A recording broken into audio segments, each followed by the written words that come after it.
దాగి ఉన్న ఆ శిష్యుల దగ్గరికి, యూదులు భయపడి తలుపులు మూసుకున్న శిష్యుల దగ్గరికి దేవాది దేవుడు, ఏ మనుషుడు మనం దాక్కున్న లోపలున్న మనం ఒకవేళ అనుమతి ఇవ్వకపోతే ఎవ్వరు రావడానికి వీలు ఉండదు కదా.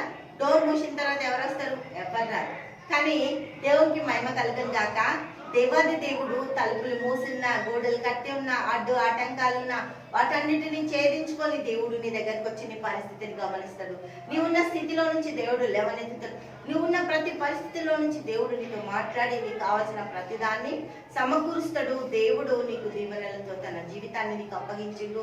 ఆయన నీ మీద బాధ్యత వహించిండు, దృష్టి నిలిపిండు, నీకు కావలసిన వాటిని సమకూరుస్తుండు. సైనికుడికి కావలసిన బలాన్ని ఏ విధంగా దేవుడు అనుగ్రహించాలో అదే విధంగా నీ మీద ఆయన దృష్టి నుంచి నీకు కావలసిన ప్రతి ఆయుధాన్ని, ధైర్యాన్ని, బలాన్ని, నీకు కావాల్సిన ఆశా నిగ్రహాన్ని దేవుడు అన్నిటిని సమకూరుస్తుండు. తిమోతికి రాసిన 2వ పత్రిక 1వ అధ్యాయము 7వ వచనం చూద్దాం. హల్లెలూయా, దేవునికి మహిమ కలుగును గాక.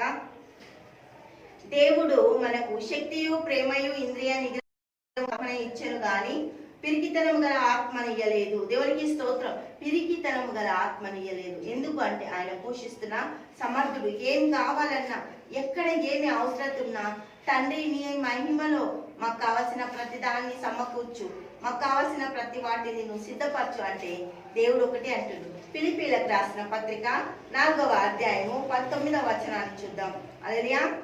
కాగా దేవుడు తన ఐశ్వర్యము చొప్పున క్రీస్తు యేసునందు మహిమలో మీ ప్రతి అవసరము తీర్చును. మన తండ్రి అయిన దేవునికి యుగ యుగములు మహిమ కలుగును గాక. దేవునికి మహిమ కలుగును గాక.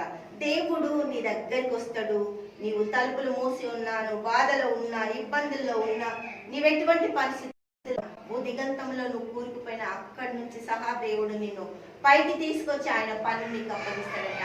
ఆయన ఒక సహాయము నువ్వు చేయడానికి, హల్లెలూయా, ఆయన పనులలో నువ్వు నిలబడడానికి, దేవుడు నిన్ను వాడుకోవడానికి, హల్లెలూయా, దేవునికి ఒక మంచి సాధనముగా, సైనికునిగా నువ్వు నిలబడడానికి దేవుడు ప్రతి ఒక్కటి కూడా సురక్షితపరిచి, హల్లెలూయా, దేవునికి స్తోత్రం.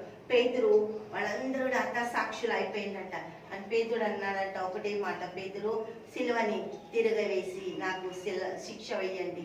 నేను యేసు ప్రభు అంతా శక్తి కలిగిన, నేను యేసు ప్రభు అంతా కాదు కాబట్టి నాకు అటువంటి శిక్ష వద్దు, నాకు ఇలా చెయ్యండి అన్నాడట. దేవుడు అతసాక్షులు అయిందంట.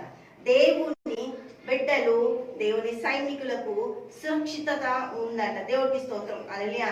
సామెతలు 18వ అధ్యాయము 10వ వచనం. అందులోకి వెళ్ళి పరిగెత్తుకొని సురక్షితంగా దాచుకునే సామర్థ్యత దేవుడు అనుగ్రహించిందంట. యెహోవా నామము బలమైన దుర్గము, నీతిమంతుడు అందులోకి పరిగెత్తి సురక్షితంగా నుండును. దేవునికి మహిమ కలుగును గాక. అటువంటి ఆధిక్యత దేవుడు అనుగ్రహించినంట. దేవుని దయ మన అందరి జీవితాలలో విస్తరించును గాక. తండ్రి యేసయ్యానికి వందనాలు, స్తోత్రాలు. గొప్ప దేవ, అద్భుతకరుడ, ఆశ్చర్యకరుడ, నీకు స్తుతులు స్తోత్రాలు చెల్లిస్తున్నాం. ప్రతి కుటుంబాన్ని దీవించండి, ఆశీర్వదించండి, మీ దయ దయచేయండి. మీ మేళ్లతో, దీవెనలతో, ఆశీర్వాదాలతో నడిపిస్తున్నందుకు వందనాలు, స్తోత్రాలు చెల్లిస్తున్నాము తండ్రి. మీ బిడ్డలందరినీ దీవించండి. ప్రతి పరిస్థితిలో వాళ్ళతో మాట్లాడండి, వాళ్ళ దగ్గర ఉండండి, వాళ్ళకి కావాల్సిన సహాయత దయచేయండి. మీరు వెళ్ళి పని చేస్తున్నందుకు కృతజ్ఞతలు చేయండి. ఈ సహాయం వాళ్ళకి అందిస్తున్నందుకు తండ్రి నీకు వందనాలు చెల్లిస్తున్నాం. యేసు నామములో ప్రార్థిస్తున్నాము తండ్రి. ఆమేన్, ఆమేన్, ఆమేన్.